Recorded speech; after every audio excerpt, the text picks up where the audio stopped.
창세기를 읽을 때마다 특히 하나님의 창조 스토리가 전개되고 있는 서두 1, 2, 3, 4장 부분에서 이해하기 어려운 불가사의한 사건들을 많이 접하게 된다 하는 것을 우리가 지난주에 살펴봤습니다.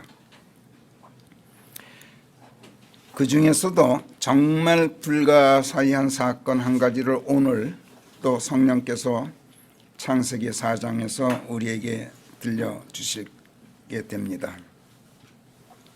카인과 아벨이 하나님께 제사를 지냈어요. 그 제물을 둘러싼 사건이 바로 참으로 이해하기 어려운 불가사의한 사건 중에 하나였는데, 아벨의 제물은 받아주신 하나님, 그런데 왜 카인의 제물은 안 받아주셨느냐 하는 이 문제, 이것을 놓고 성경을 읽는 일반 사람들은 물론이고 성경학자들, 주석자들, 설교자들, 그야말로 성경 전문가들이죠. 이런 사람들 간에도 오늘까지 그 의문이 명쾌하게 풀리지 않은 그런 미스터리 중에 미스터리입니다. 이러쿵저러쿵 주석하는 사람들 책 읽어보면 참 그렇단 말들은 많은데 그거 다 사견들이더라고. 성경이 말씀하는 건 하나도 없어요. 자, 카인이 하나님께 제물을 가져왔습니다. 카인은 땅을 가는 농부였어요. 그러니까 그의 제물은 당연히 the fruit of the ground, 땅의 열매, 당연히 그렇죠.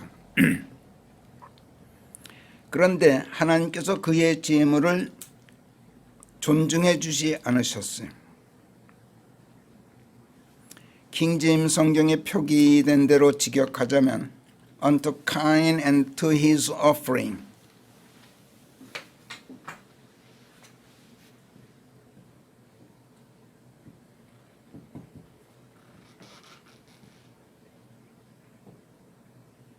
이렇게 되어 있어요. 카인에게와 and 그의 제물에게는 리스펙트를,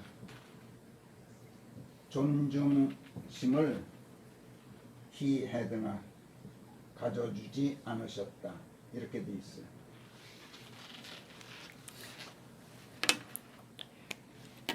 카인의 제물만이 아니라 카인에게도 카인과 그의 제물에게 관심을 안 가져주셨어.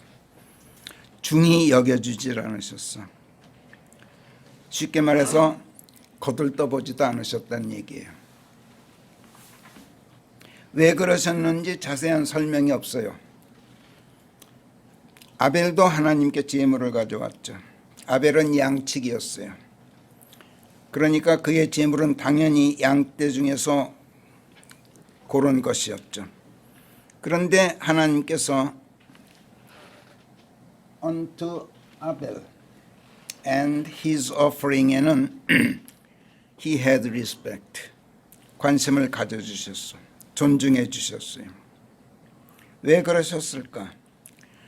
설마니 하나님께서 채식보다 육식을 더 좋아하셨기 때문이었겠어요? 아벨의 것은 양이었으니까 받아주셨다. 양이었기 때문에 받아주셨다. 그렇다고 설명하는 주석자들도 있지만 아까 말씀드린 것처럼 성경에 없는 자의적인 해석이죠. 또 양떼 중에서도 첩배 새끼들 중에서 고른 것이었기 때문에 받아주셨다. 주석자들 10명 중 7, 8명은 그렇다고 주석하고 있어요. 그러나 이 또한 성경에 없는 개인적인 사견이에요. 양떼의 첩배 새끼들 중에도 기름을 제물로 드렸기 때문이었을까? 그렇다고 주장하는 주석자나 성경학자들이 대다수예요. 짐승이든 곡식이든 그 첩배 새끼들이나 첫 수확물은 주 하나님의 것으로 율법이 규정하고 있는 건 사실이에요. 심지어 사람도 맏아들은 하나님의 것으로 규정되어 있어요. 사람은 제물로 드릴 수 없기 때문에 짐승으로 대속하도록 했지만 말이에요. 예컨대 출애굽기 13장 12, 13 태를 여는 모든 것, 첫 태생이죠. 곧 네가 가진 짐승에게서 나오는 모든 첫배 새끼들을 너는 주께 성별해 놓을지니 하나님의 것으로 떼어 놓아라. 수것은 주의 것이 되어야 할지니라. 13절에서 너는 또 네 자녀들 가운데서 사내로 태어난 첫 태생은 모두 대속해야 할지니라. 여기서 대속이란 말이 나와요. 그러니까 사람을 제물로 바칠 수는 없으니까 짐승으로 대신해서 바쳐라. 출애굽기 34장 19절에서도 그래요. 또 레위기 23장 10절에서도 집에서 다 읽어보세요. 민수기 3장 13절에서도 모든 첫 태생이 내 것이기 때문이라. 이는 내가 이집트 땅에서, 그러니까 왜 하나님께서 첫 태생은 내 것이다라고 주장하신지 그 이유가 여기서 비로소 나와요. 내가 이집트 땅에서 모든 첫 태생을 쳤을 때 이스라엘의 첫 태생은 사람과 짐승 둘 다 내게 거룩하게 하였음인즉, 이게 이유예요. 그들은 내 것이어야 할지니라. 사람과 짐승 둘 다 첫 태생은 거룩하게 했다. 세상에 속하지 않은 것으로 내가 했다. 내게 속한 것으로 했다. 그러니까 그것은 당연히 내 것이어야 한다. 출애굽기 29장 22절에서는 짐승의 기름을 드리도록 명령하신 말씀이 나와요. 너는 또한 그 숫양에서 기름을 취하고 궁둥이와 내장을 덮고 있는 기름, 간 위에 있는 거풀을 취하고 또 2개의 콩팥과 그 위에 낀 기름, 그것의 오른쪽 어깨를 가져올지니 그것은 봉헌을 위한 숫양이기 때문이라. 이렇게 말씀해요. 자, 그렇지만 여러분, 창세기 4장은 이스라엘 민족이 형성되기 훨씬 전 얘기예요. 하나님께서 이런 율법을 주시기 계산해 보니까 약 2200여 년 전이에요. 그야말로 하나님의 창조 직후 이야기예요, 지금. 그런데 창세기 4장의 율법을 들이대고 있어요, 주석자들이. 이건 어불성설도 이만저만 어불성설이 아니죠. 자, 그럼 왜 하나님께서는 아벨과 그의 제물에는 관심을 가져주시고 카인과 그의 제물은 거들떠보지도 않으셨을까? 변변한 설명이 없어요. 그야말로 미스터리예요. 그런데 가만히 생각해 보면 카인이나 아벨이 하나님께 제사를 지냈다는 사실 자체가 불가사의예요. 인간이 이제 막 생겨났을 때예요. 인류가 형성되기 훨씬 전이었고 족속이나 민족들은 말할 것도 없고 불학도 없을 때예요. 하나님께 제물을 드리고 제사 지내는 것은 뭘 나타냅니까? 하나님에 대한 존경심의 표현이기도 하고 또 두려움의 표시이기도 해요. 때로는 감사의 표현이기도 하고 죄의 용서를 비는 기도의식이기도 해요. 속죄의식. 또 위험으로부터 보호와 안녕을 기원하는 기도 의식이기도 하죠. 제사란 그런 거예요.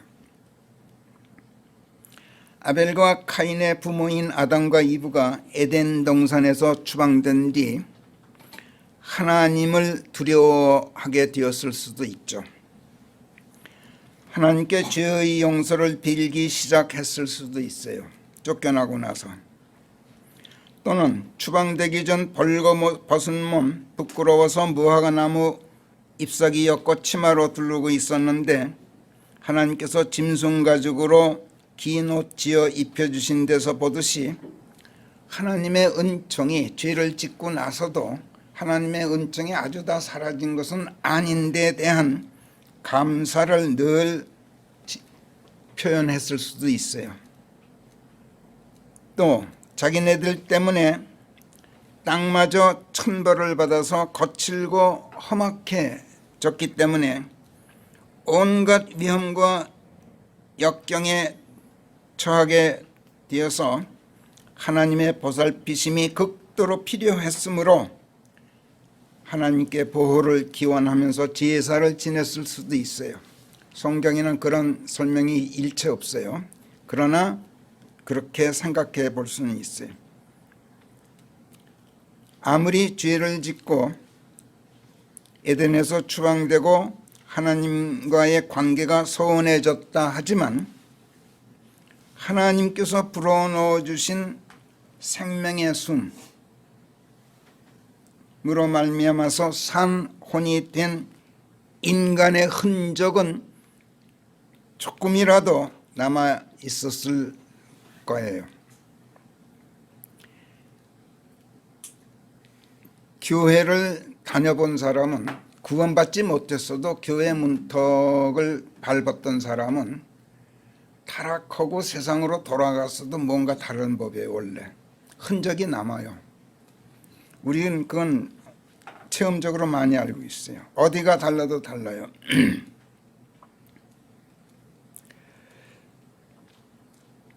그래서 이브가 첫 아들 카인을 낳고 한 말을 보면 그 흔적을 엿보이죠. 아담이 그의 아내 이브를 알았더라. 그러자 그녀가 잉태하여 카인을 낳고 말하기를 내가 주께로부터 사람을 하나 얻었다 하더라. 바로 이거예요. 자식을 낳고서 에덴 동산에 쫓겨나서 남편과 달랑 둘이서 아주 거친 세상으로 쫓겨나서 외롭게 살던 처지였어요. 그런 이브가 아들을 얻고 이제 새 식구가 되었어요. 비로소 가정다운 가정, 가족다운 가족이 형성된 거예요. 이브가 그 기쁨과 은혜를 하나님께 돌렸어요.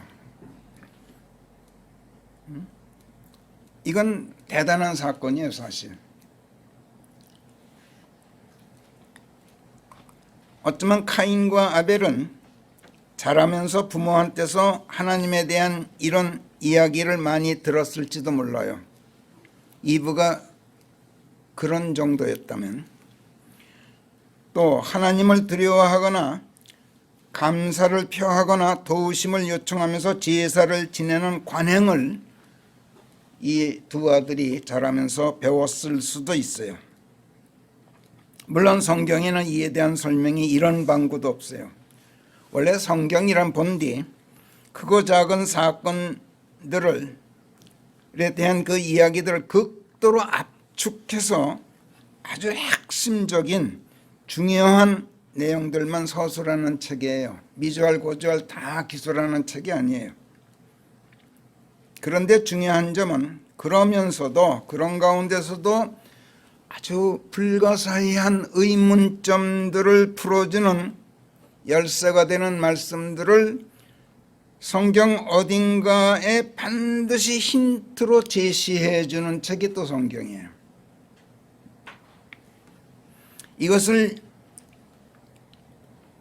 욥기 9장 10절에서 이해를 초월하는 큰 일들을 그분께서 행하시나니 실로 경이로운 일들을 수없이 행하시느니라 이렇게 고백하고 있어요. 그러니까 우리의 인간의 이해를 초월하는 불가사의한 대단한 그런 경이로운 일들을 수없이 행하신다 하나님은. 그러면서 욥기 26장 14절에서는 하나님에 대해서 뭐라도 좀 아는 척하는 그의 친구들을 향해서 이렇게 말해요. 보라, 이런 것들은 그분의 길들의 아주 작은 일부에 지나지 않나니 그분에 대하여 듣고 깨달은 것이 얼마나 조금밖에 되지 않느냐. 너희들 하나님에 대해서 많이 아는 척하는데 인간이 하나님에 대해서 듣고 깨달은 거 얼마나 조금밖에 안 되는지 너희들 모르느냐. 누가 그분의 권능에서 나오는 천둥 소리만이라도 깨달을 수가 있느냐. 천둥이 우르릉 쾅쾅 칠 때 그 소리를 듣고 하나님께서 지금 뭐라고 말씀하시는 그 말씀의 내용을 너희들 이해하는 사람이 대체 누가 있느냐 이거야. 천둥 소리라도 매번 다르다는 거야. 하나님께서 천둥 소리로 뭔가 말씀하시는데 매번 다르다는 거야, 그 내용이. 이렇게 친구들에게 힐문을 해요. 그런데 이렇게 친구들과 논쟁하고 있는 와중에 호련히 등장하는 인물이 있죠. 엘리후예요. 언젠가도 말씀드렸듯이 욥기에서 등장하는 이 젊은 인물, 예수 그리스도를 예표하는 그런 젊은이였어요. 근데 욥이 하나님에 대해서 이렇게 고백하는데 도리어 그런 욥을 또 핀잔해요, 엘리후가. 그러면서 하나님께서 불가사의한 일들에 대해 일일이 설명하시지 않는 이유, 그거를 밝혀요. 욥기 33장 13절부터 17절에서 눈으로 따라 읽어보세요. 어찌하여 그대가 그분과 다투는가? 그분께서는 당신의 어떤 일도 해명하지 않으시느니라. 보세요. 14절. 이는 하나님께서 한 번 말씀하셔도, 아니 2번 말씀하셔도 인간이 그것을 알아듣지 못함이라. 하나님께서 아무리 해명해 주셔도 너희들은 알아듣지 못해. 그러니까 아예 해명 안 해주셔. 15절. 깊은 잠이 사람들 위에 내려앉을 때 꿈에서, 밤의 미래상 속에서, 또 침상 위의 낮잠 속에서, 그때 그분께서 사람들의 귀를 여시고 그들을 위한 가르침을 넣고, 이 말씀 때문에 내가 꿈에서 하나님께 무슨 계시를 받았다 어쩌고 하는 철떡선이 없는 소리 하는 사람들이 많이 있는데 그 다음 말씀을 빼요. 이 사람들이. 보세요. 그들을 위한 꿈에서, 미래상 중에서, 심지어는 낮잠 잘 때 사람들의 귀를 여시고 가르침을 넣어주시어 계시를 주시는데 그 다음 뭐예요? 봉하시나니, 그걸 뺀단 말이야. 밀봉해버려요. 그게 무슨 소리야? 뭔가 말씀해 주셨는데 까맣게 잊어버리게 만들어요. 봉하신단 말이야. 발설하지도 못하게 만들어. 17절. 이로써 그분께서는 사람을 그의 의지에서 끄집어내시고 하나님에 대해서 뭐 좀 안다고 하는 사람들, 그래서 우쭐대고 껍죽대는 그런 교만한 사람들이 되지 않게 하시려고 그런다는 얘기야. 의지에서 끄집어내시고 인간에게서 교만이 엿보이지 않게 하시느니라. 이해하기 어려운데도 그 불가사의를 일일이 해명하지 않으시는 이유가 아무리 말씀해 주셔도 인간이 알아듣지 못하기 때문이고, 그런 중에도 꿈이나 미래상 속에서 힌트를 주시는 하나님이신데 그러면서도 또 주신 계시를 이내 봉해버리셔서 그것을 잊어버리게 만들어 버리는 하나님. 그 이유가 인간으로 하여금 인간 자신의 의지, 인간 자신의 생각에 매몰돼 있지 않도록 하시고 교만이 엿보이지 않게 하시려는 것이다 라니 얼마나 놀라운 일이에요.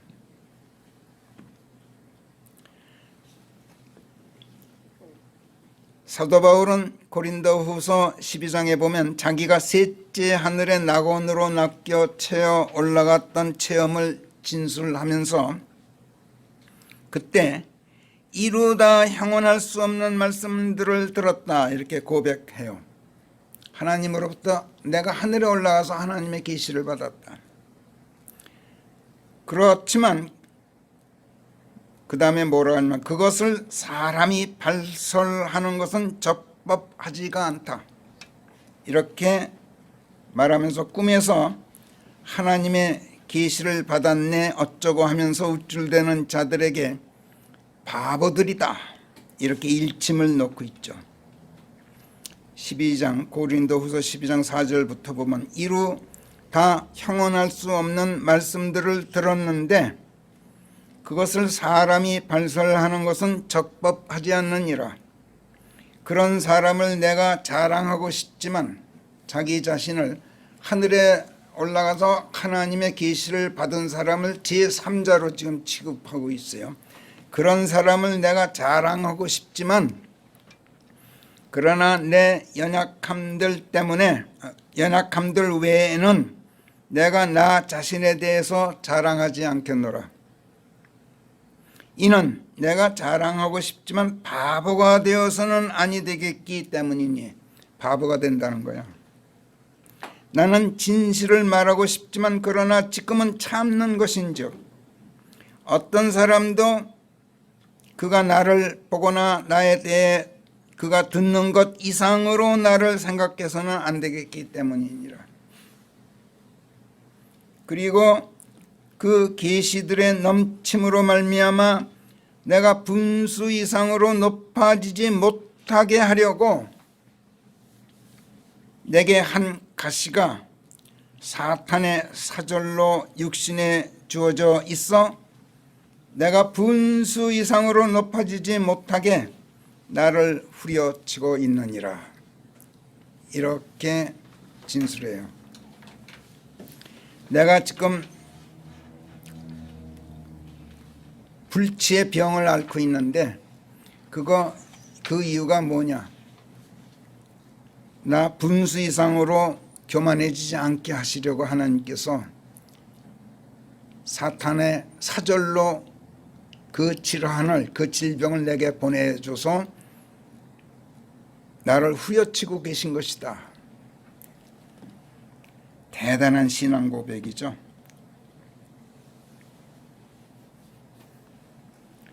아무튼 하나님께서는 불가사의한 그 많은 일들에 대해 미주알고주알 일일이 다 말씀해 주지를 않으셔요.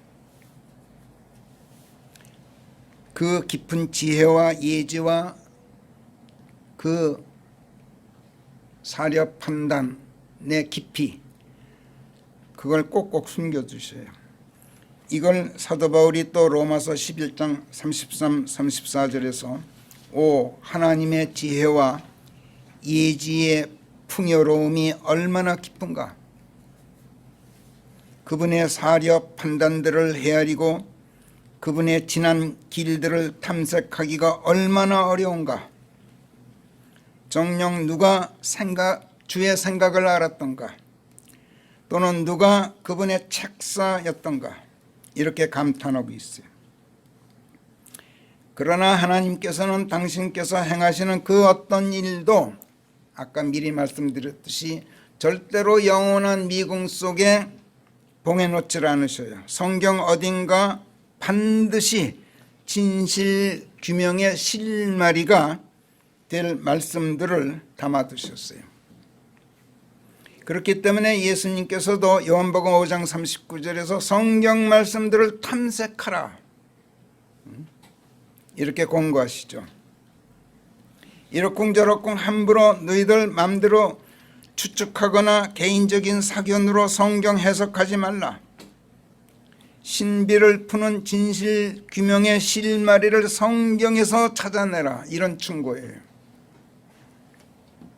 자, 그렇다면 카인과 아벨의 제물을 둘러싼 불가사의에 대해서도 그 불가사의를 푸는 열쇠가 성경 어디인가에는 반드시 있을 것 아니겠어요? 그런데 사람들이 성경을 서치하지는 않아, 탐색하지는 않아. 그리고 그럴듯한 생각을 만들어내. 자기 의지에 매몰되고 교만해지는 거죠. 바보들이 된단 말이야. 그러니까 그렇게 훌륭한 주석자들인데도 이 보잘것없는 윤여성한테 지금 비난받고 비웃음을 받고 있잖아. 그 사람들이 바보가 되는 거야. 그 사람들이.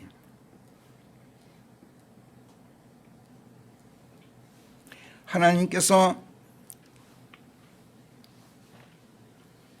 자기와 자기가 드린 제물을 존중해 주시지 않자 카인이 잔뜩 분이 났어요. 그래서 his countenance fell이라고 쓰고 있어요. countenance란 말은 얼굴이란 말이고 얼굴 표정, 안색이란 말이에요. countenance가 fall했다, 과거로 fell했다, 떨어졌다. 킹제임스 성경의 표현대로 하면 얼굴이 떨어졌다, 화가 나서 얼굴 표정이 착 가라앉았다, 밑으로 가라앉았다, fell. 또는 눈을 잔뜩 내리깔고 있는 형국을 나타내요. 킹제임스 성경이 이렇게 표현하고 있는데 우리는 그걸 안색이 어두웠다 이렇게 옮겨요. 이걸 하나님께서 보셨어요. 그리고 물으셔요. 어째여 내가 분이 나 있느냐? 또 어째서 내 안색이 어두운 것이냐?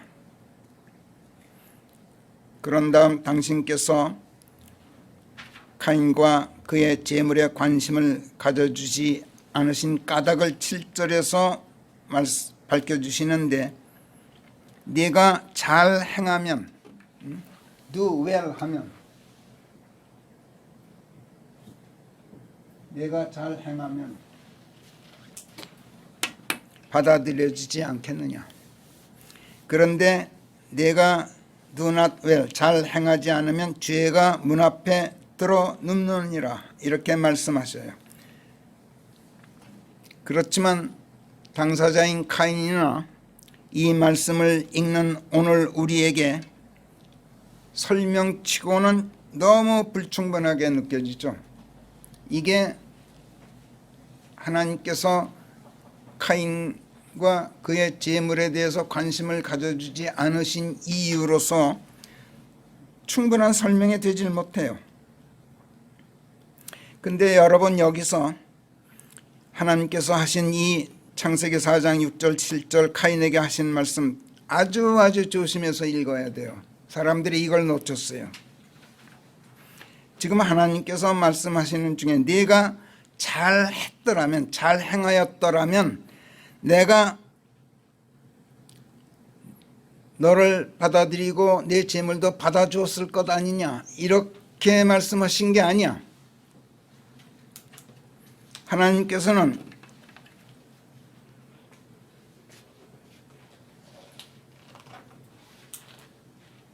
이런 게 킹제임스 성경의 특징이에요. 킹제임스 성경이 얼마나 섬세한가를 알아야 돼요. 성경을 번역한다는 사람들이 킹제임스 성경에 이런 특징을 발견하지 못하고 덥석덥석 덤비기 때문에 이렇게 실수들을 하는 거예요. If, thou, 내가 만약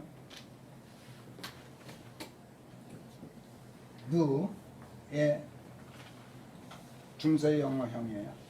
If thou do well, 이렇게 말씀하셔요.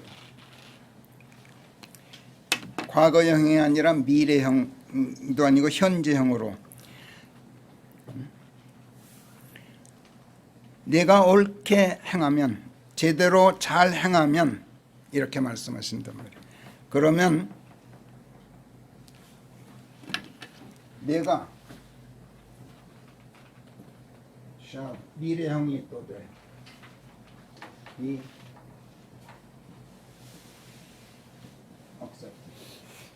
내가 잘 행하였다라면 받아들여졌을 것이다가 아니라 받아들여질 것이다. 미래형으로 말씀해. 과거형이 아니라 미래형이야. 그러니까 요컨대 이런 말씀이야. 지금이라도 너 제대로 잘 행해. 그러면 너 기꺼이 받아들이고 내 재물도 기쁘게 받을 거야. 지금 이 말씀이야. 그런 다음 이어서 뭐라 그래요? 그런데 내가 잘 행하지 않으면 죄가 문 앞에 들어눕느니라. 문 앞에 들어눕는다 하는 말 많이 들으셨죠? 날 잡아잡시오 하거나 냉큼 나와서 내 빚 갚아라 하거나 무언가를 격렬하게 항의하거나 무엇을 강하게 요구하거나 할 때 대문 앞에 자리 깔고 누워서 데모하는 걸 말해요.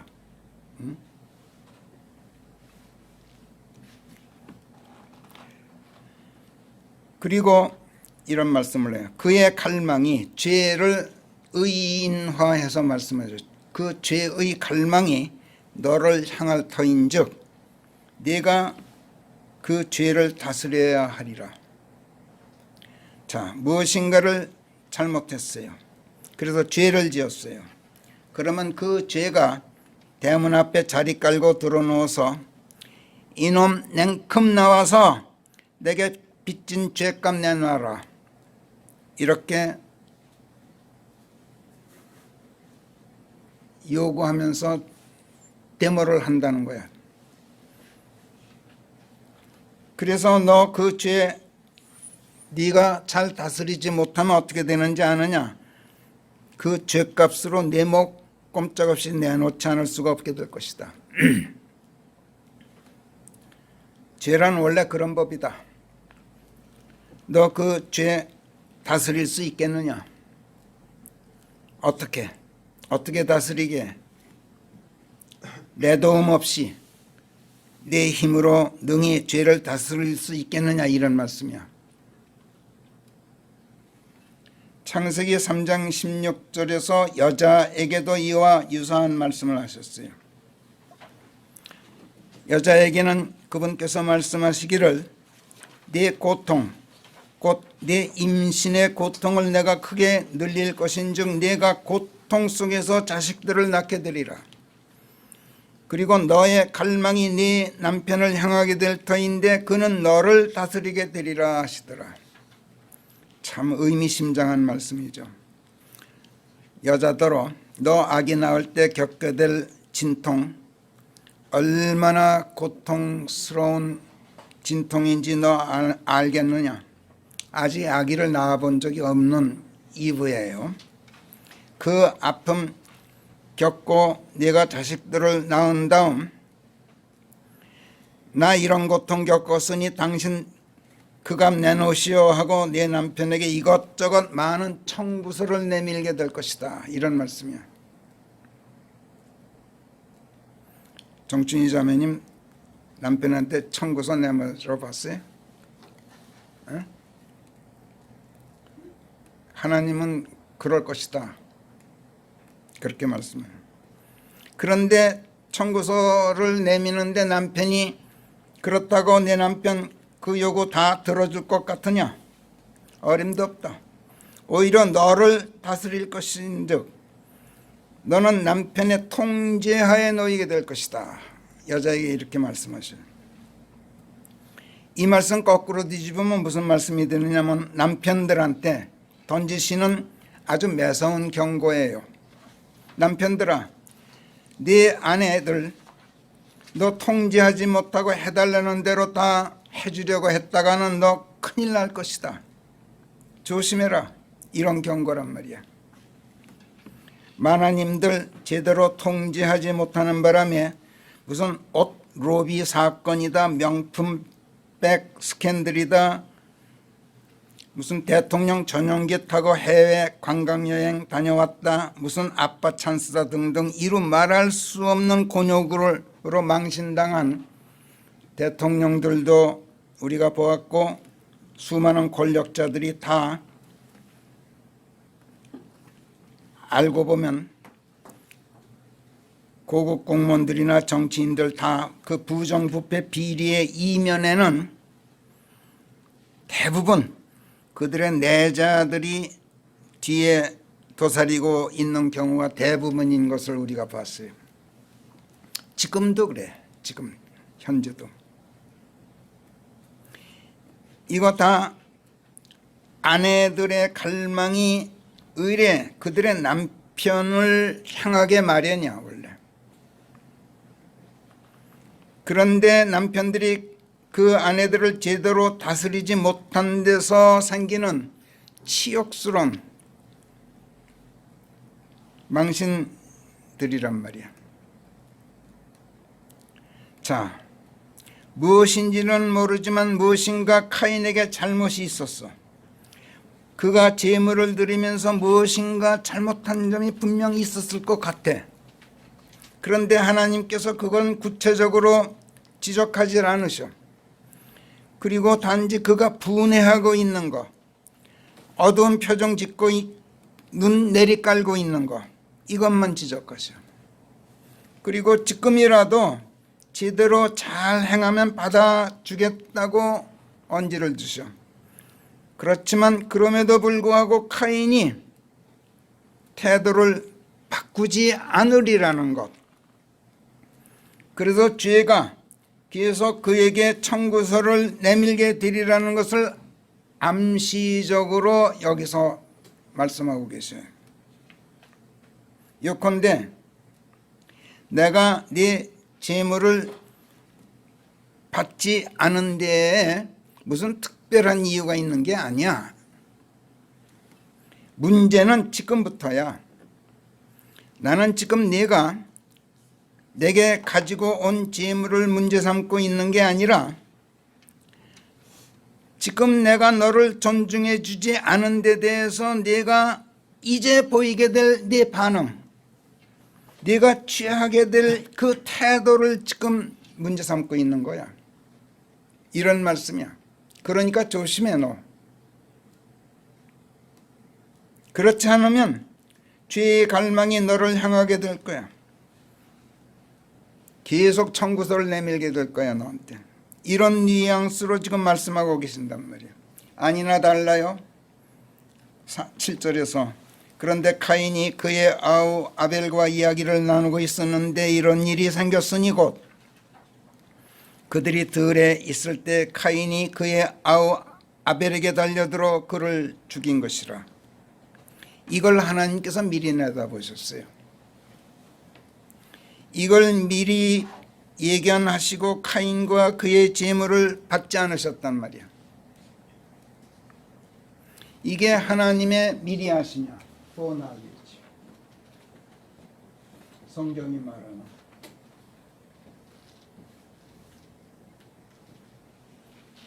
먼저 하심.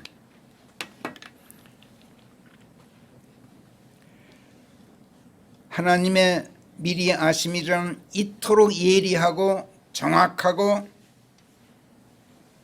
무서워요. 카인은 자기 자신에게 어떤 잘못이 있었고 그의 재물에 어떤 문제가 있었는지 인제 반성해 봐야 될 텐데, 그리고 그 문제점을 찾기가 어려우면 하나님께 공손히 여쭤봐야 했죠. 만약 하나님께서 대답을 안 해주시면 아벨에게 가서 너 어떻게 해서 어떤 마음가짐으로 너 재물을 준비했길래 하나님께서 받아들여 주셨느냐 하고 알아봐야 했어요. 동생에게 가서 열심히 물어보고 배우려고 시도했어야 된단 말이야. 여러분, 사실 문제가 있었다면 카인의 제물보다 아벨의 제물에 더 문제가 있지 않았어요? 응? 아벨이 양치기였다는 것, 양고기 먹고 양젖을 마시고 양가죽 옷 지어 입었다는 거 말하지 않아요? 그런데 하나님께서 창세기 1장 29절에서 보라, 내가 너희에게 씨를 맺는 가까이 소채를 주었나니 그것이 온 땅 지면에 있느니라. 또 그 속에 씨를 생산하는 나무의 열매가 있는 각종 나무를 주었나니 그것이 너희에게 먹을 거리가 되리라. 이렇게 말씀하신 뒤에 사람에게 육식을 허락하신 적이 없어요. 육식은 훨씬 뒤 노아의 홍수 다음에 창세기 9장에 가서 1, 2, 3절에서 이렇게 말씀하시죠. 자식을 많이 낳고 번성하여 땅을 다시 가득 채우라. 그리고 너희에 대한 경외심과 너희에 대한 공포감이 땅의 모든 짐승들 위에 있고 공중의 각종 모든 새들과 땅 위에서 움직이는 모든 것들 위에 있으며 바다의 모든 물고기들 위에 있게 되리니 그것들이 너희 손에 넘겨졌느니라. 살아있는 모든 동물들 하나하나가 다 너희들의 먹을거리가 되리니 내가 전에 너희에게 준 푸른 소채와 똑같이 모든 것을 너희에게 주노라. 여기서 비로소 처음 육식을 허락하셨어요. 하나님께서 창세기 3장에서 아담을 에덴 동산에서 추방하셨을 때도 내가 네게 말하기를 너는 그 나무의 것을 먹지 말라 하고 명령하였는데도 네가 네 아내의 음성에 귀를 기울여 그 나무의 것을 먹었으므로 너 때문에 땅이 천벌을 받았은즉 너는 네 생애의 모든 날들 동안 땅의 것을 고통 속에서 먹게 되리라. 땅 또한 너에게 가시덤불과 엉겅퀴들을 생겨나게 해 주리니 네가 들의 푸성귀를 먹어야 하는데도 그러하게 될 것인즉 네가 네 얼굴의 땀 속에서 빵을 먹어야 할 것이요. 이렇게 말씀하셨지 짐승 잡아먹는 것 허락하신 적이 없어요. 그래서 카인은 그의 아비 아담의 생업을 이어받아서 농부가 되었어요. 그리고 그 생산품을 하나님께 제물로 드렸어요. 문제가 없죠. 그러니까. 근데 아벨은 어땠어요? 양떼를 치는 목축업에 종사했어. 하나님께서 허락지 않으신 일을 하고 있는 거예요, 지금. 그런데 카인의 제물은 받지 않고 아벨의 제물을 받으셨다? 정말 불가사의하지 않을 수가 없어요. 그런데 또 그 어떤 타당한 이유도 제대로 설명을 안 해주셔. 물론 어떤 타당한 이유가 있었다고 해서 그걸 반드시 설명해 주셔야 할 의무가 하나님께 있는 건 아니에요. 그렇죠? 하나님께서는 일찍이 출애굽기 33장 1절에서 나는 내가 은혜롭고자 하는 자에게 은혜롭고 내가 자비를 보이고자 하는 자에게 자비를 보이는 법이니라 이렇게 말씀하셨어요. 쉽게 말해서 엿장사 마음대로 해 나는 이런 뜻이야. 그건 내 마음에 달려 있어. 이렇게 선언하셨어요. 피조물이 불평하고 원망할 일이 아니란 얘기야. 이건 창조자 하나님의 절대적인 권한이에요. 이에 대해 성령께서는 로마서 9장에서 사도 바울을 통해서 이렇게 해명하시죠. 11절부터 우리 같이 읽어봐요. 시작. 그 자녀들이 아직 태어나지도 않았고 어떤 선한 일이나 악한 일을 행하였던 것이 아닌데도 사람의 행함과는 상관없이 오직 부르시는 그분의 택하심에 따라 하나님의 계획이 서 있도록 하시려고 형이 아우를 섬기게 되리라 한 말씀이 그녀에게 말씀되었느니라. 야곱은 내가 사랑하였으되 그러나 에서는 내가 미워하였노라 하고 기록된 것과 같이 말이라. 그렇다고 우리가 무슨 말을 하겠느냐? 하나님께 불의가 있다 하겠느냐? 결코 그럴 수 없느니라. 이는 그분께서 모세에게 말씀하시기를 나는 내가 자비를 베풀고자 하는 자에게 자비를 베풀고 내가 불쌍히 여길 자를 불쌍히 여기느니라 하셨습니다. 사실이 그러한즉 매사가 원하는 자로 말미암지 않고 달려가는 자로 말미암지도 않으며 오직 자비를 보이시는 하나님으로 말미암느니라. 성경도 파라오에게 말씀하기를 내가 네 안에서 내 권능을 보여서 내 이름이 온 땅에 두루 선포되게 하리니 바로 이 목적으로 내가 너를 일으켰노라 하시느니라. 그러므로 그분께서는 당신께서 자비를 베풀고 싶으신 자에게 자비를 베푸시고 완악하게 하고 싶으신 자를 완악하게 하시느니라. 그러면 너는 내게 말하기를 그렇다면 어찌하여 그분께서 허물을 보시는가? 누가 그분의 뜻을 거역하였단 말인가 하고 말하고 싶으리라. 그러나 오 인간아 아니니라. 네가 무엇이라고 하나님께 말대꾸하느냐? 만들어진 것이 만든 이에게 왜 당신은 나를 이같이 만들었어 하고 말하겠느냐? 토기장이가 진흙 주물을 권세가 없어서 똑같은 흙반죽을 어떤 것은 귀한 것으로 빚고 어떤 것은 천한 것으로 그릇으로 빚지 못하겠느냐? 만약 하나님께서 당신의 진노를 나타내시고 당신의 권세를 알게 하시려고 깨뜨려 버려도 좋을 진노의 그릇들인데도 그것들을 많은 오래 참으심으로 참아오셨다면 어쩔 셈이냐?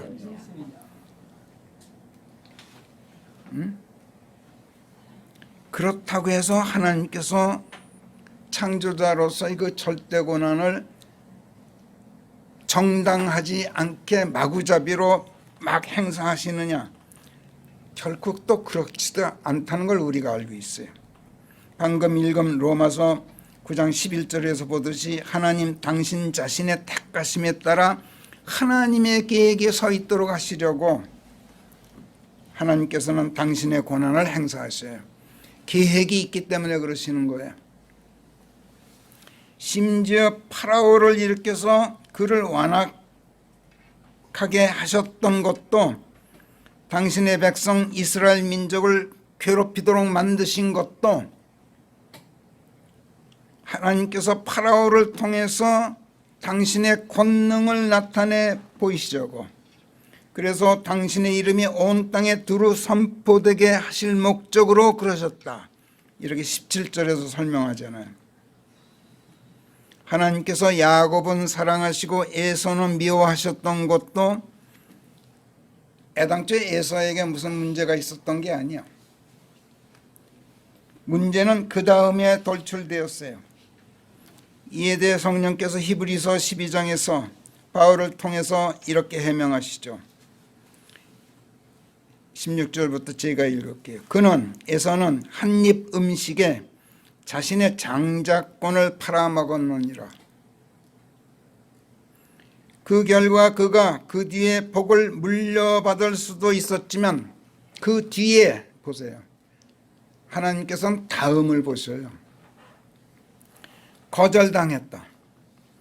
그가 눈물로 몸부림치며 그것을 구하였음에도, 물려받을 복을 구하였음에도 거절당했다. 그랬던 것은 그가 돌이킬 곳을 찾지 않았습니다. 회개하지 않았단 말이야.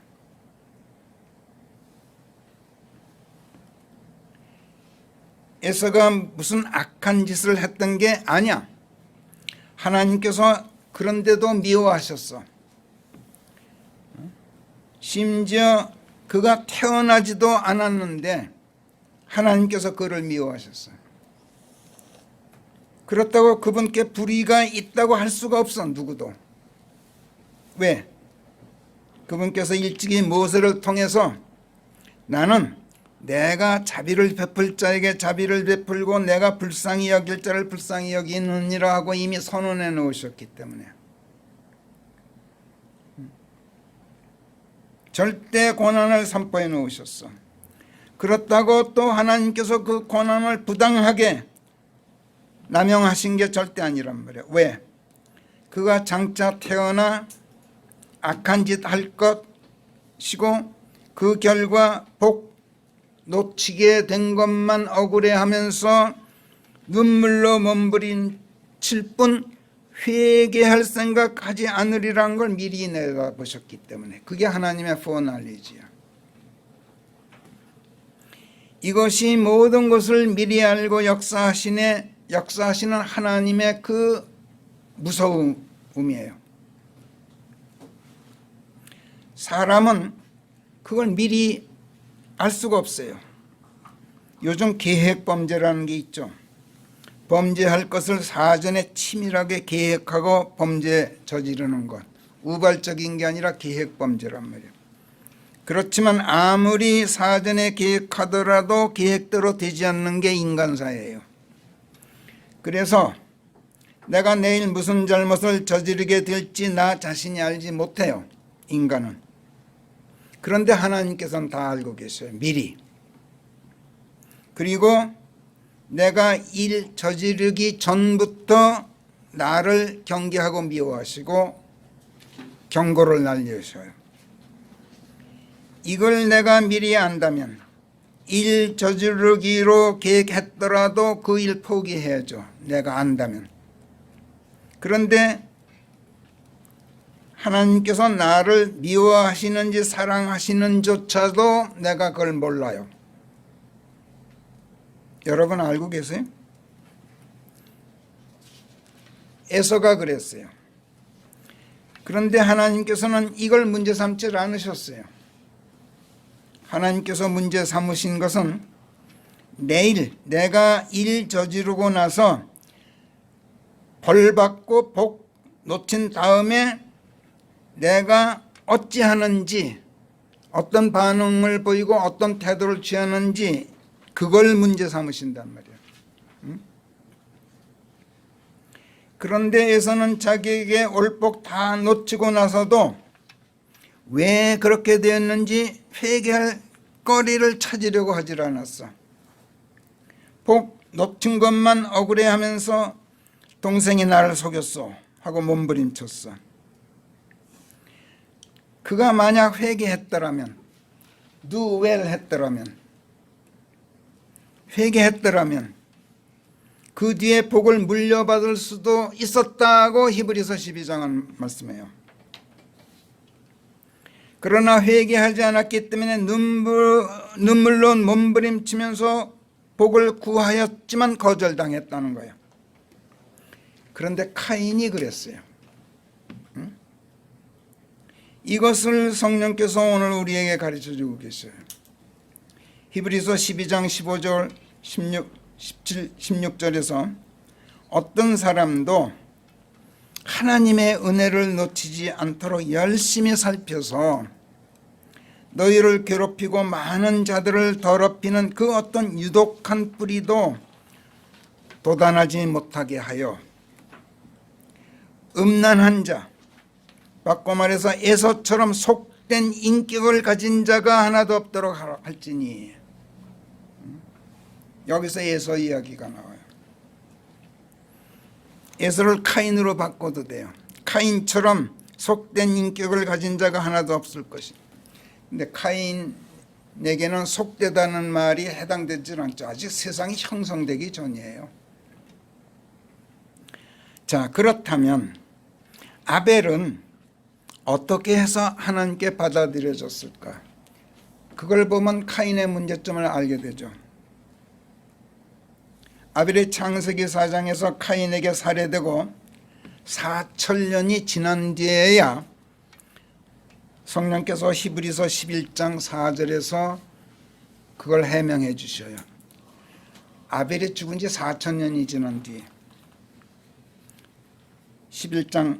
히브리서 11장 4절 같이 읽어요. 시작. 믿음을 힘입어 아벨은 카인보다 더 빼어난 희생 제물을 하나님께 드렸고 믿음 덕에 그가 그의 예물들을 증언하시면서 그가 의로웠다고 증언하시는 하나님을 증인으로 확보하였으며 또 그 덕에 그가 죽었는데도 여전히 말하고 있느니라. 아벨이 하나님을 믿어서 그의 믿음으로 하나님께서 받으실 만한 제물을 드렸다는 얘기가 아니라 아벨이 뭘 숙고하고 그 스스로가 뭘 계획하고 결정한 것은 아무것도 없어요. 그는 단지 믿음을 힘입었다고 말씀해요. 하나님의 영께서 인도하시는 대로 했을 뿐이다, 이런 뜻이야. 하나님께서 사람을 창조하시고 그 사람 안에 생명의 숨, 즉 하나님의 영을 불어넣어 주신 것, 그래서 사람이 산 혼이 된 것을 우리가 지난주까지 아주 주의 깊게 살펴봤어요. 사람이 산 혼이 되었다는 게 무슨 뜻이라고 배웠어요, 여러분? 잊어버리셨죠? 다시 말씀드릴게요. 하나님께서 사람 안에 당신의 생명의 숨을 불어넣으셨어. 즉 영을 넣어주셔, 성령을 넣어주셨어. 그래서 사람이 산 혼이 되었다. 이 말씀은 곧 성령께서 사람 안에 거하도록 하심으로써 하나님께서 사랑과 믿음을 이루셨다. 한 몸이 되어주셨다. 그래서 사람이 뭘 생각하고 느끼고 의식하고 판단하고 뜻을 세우고 의지를 굳히고 하는 그 모든 것을 사람의 것으로 하지 않고 하나님의 생각, 하나님의 감정, 하나님의 지성, 하나님의 판단력, 하나님의 뜻, 하나님의 의지로 하게 되었다. 이런 뜻이라고 배웠어요. 잊어버리지 마세요. 사람이 산혼이 되었다는 것은 이런 뜻이라고 우리가 배웠어요. 그런데 그런 아담이 어떻게 했어요? 한순간에 하나님의 영을 따르지 않았어. 자기 자신의 생각을 따랐어. 깜빡했던 거예요. 그리고 씻지 못할 죄를 짓고 에덴 동산에서 쫓겨났죠. 영원한 생명을 상실했어요. 성경에는 기록이 없지만 아담이 얼마나 후회했겠어요. 그리고 자기 자식들에게 그 이야기를 얼마나 진지하게 들려주었겠어요. 한순간 하나님의 영을 따르지 않은 그 대실수를 했지만 하나님의 영을 한번 지녀보았던 사람은 아무리 타락해도 아까 말씀드린 것처럼 이 정도는 되는 법이야. 아벨이 이걸 배웠을 거야. 그리고 매사를 자기 생각대로 하지 않고 성령께서 인도하시는 대로 맡겼다고 히브리서 11장 4절에서 성령께서 증언해 주고 계셔. 믿음을 힘입었다, 이렇게. 믿음에 의지했다. 그리고 죽었어도 믿음 덕에 죽지 않은 가운데 그가 의로웠다고 증언하는 하나님을 증인으로 확보함으로써 그가 오늘까지 하나님의 입으로 말을 하고 있다. 성경에서 이렇게 성령께서 증언하고 계신 거 아까 읽었죠. 자, 그렇다면 카인은 어땠어요? 카인에 대해서는 요한일서 3장 12절에서 이렇게 증언하셔요. 성령께서 같이 읽어요. 시작. 카인과 같지 말지니 그는 그 사악한 자에게 속하여 그 제 형제를 살해하였느니라. 그가 무엇 때문에 그를 살해하였더냐? 그 자신의 행위들은 악하였고 그의 형제의 행위들은 의로웠습니다. 카인이 마귀에게 속했기 때문에 그랬다 이거야. 카인은 사악한 자 마귀에게 속하였다. 이게 무슨 뜻이야? 앞서 읽은 히브리서 12장 16절에서 음란한 자, 바꿔 말해서 에서처럼 속된 인격을 가진 자가 마귀에 속한 자라는 거야. 속되다는 게 뭐야? 세속적이다, 물질적이고 육신적이고 세상 일에 몰두한다 하는 자다. 왜 그래요? 세상 임금이 누구야? 마귀 아니야. 하나님께 속한 사람은 하늘에 속한 사람, 거룩한 사람이어서 세상에서 성별되어 있어. 그렇기 때문에 속될 수가 없어요. 세상과는 결별해 있단 말이야. 몸은 비록 세상에 속하였어도 영과 혼은 이미 하늘에 올라가 있어요. 속되다, 이 말은 세상의 룰을 따르고 육신의 일들을 도모하기 때문에 물질에 집착해 있는 걸 말해요. 그러나 하나님께 속해서 속되지 않은 사람은 하나님의 룰을 따르고 하늘의 룰을 따라 영의 일들을 도모해. 그렇기 때문에 영적인 것에 집착하게 돼 있어요. 그렇기 때문에 하나님께 속한 사람은 매사에서 자연히 하나님의 영에 인도될 수밖에 없어요. 믿음을 힘입을 수밖에 없단 말이야. 그래서 죄를 지으려고 해도 죄를 지을 수가 없어요. 하나님께서 카인대로 잘 행하라 이렇게 충고하신 말씀은 바로 이걸 말씀하신 거예요. 믿음을 힘입어. 네 멋대로 네 생각대로 사람의 생각으로 하지 말고 성령의 인도를 받아. 속되지 말라. 이 말씀에 육신을 따르지 말라. 영을 좇아 행하라. 그렇지 않으면 네가 죄를 다스릴 수가 없고 따라서 죄값 치를 수밖에 없게 된다. 이렇게 경고하셨던 거예요. 이에 대해 성령께서 로마서 8장에서 이렇게 말씀하셔요. 함께 읽고 오늘 설교를 마치겠어요. 로마서 8장 1절부터 우리 천천히 여러분 묵상해 가면서 읽으세요. 시작. 그러므로 그리스도 예수 안에 있는 자들, 그래서 육신을 좇아 행하지 않고 영을 좇아 행하게 된 자들에게는 이제 죄의 선고가 없느니라. 이는 그리스도 예수 안에 있는 생명인 영의 법이 나를 죄와 죽음의 법에서 자유하게 하였음이라. 율법이 육신 때문에 유약해져서 율법이 할 수 없었던 것을 하나님께서 당신 자신의 아들을 죄 있는 육신의 모습을 입혀보내시고 그 육신 안에 있는 죄를 죄로 선고하시어서 육신을 좇아 행하지 않고 영을 좇아 행하는 우리 안에서 율법의 의가 이루어지게 하셨던 것이라. 잠깐만, 율법의 의가 이루어지시게 하셨다는 말은 율법의 요구사항을 다 충족시켜 주셨다는 뜻이야. 율법은 뭐를 요구해요? 너 죄 졌으니까 죄값 내놔. 그 정당한 요구를 한다는 거야. 그게 율법의 의예요.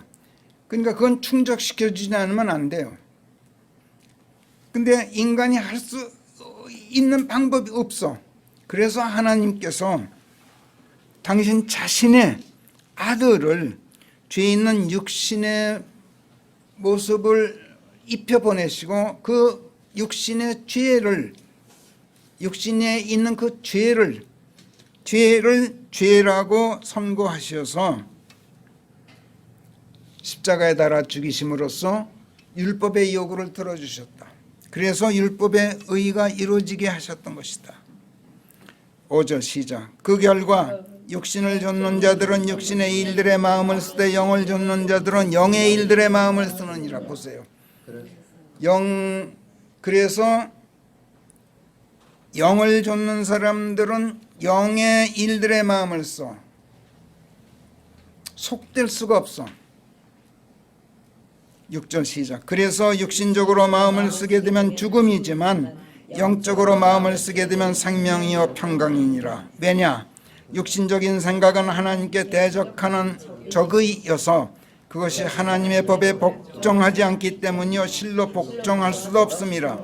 사실이 그러한즉 육신 안에 있는 자들은 하나님을 기쁘시게 할 수가 없느니라. 그러나 너희는 육신 안에 있지 않고 영 안에 있나니 과연 하나님의 영께서 너희 안에 사신다면 그러하니라. 무릇 어떤 사람이라도 그리스도의 영을 지니고 있지 않으면 그는 그분의 것이 아니니라. 하나님께서는 무엇이나 하나님 당신 자신의 것이 아니면 받지를 않으셔요. 존중하지도 않으셔요. 거들떠보지도 않으셔요. 하나님께서는 오직 당신의 것만 기뻐하셔요. 왜 그럴까요? 하나님의 것만이 선하고 참되고 하나님의 것만이 의롭고 순수하고 영원하기 때문에 그래요.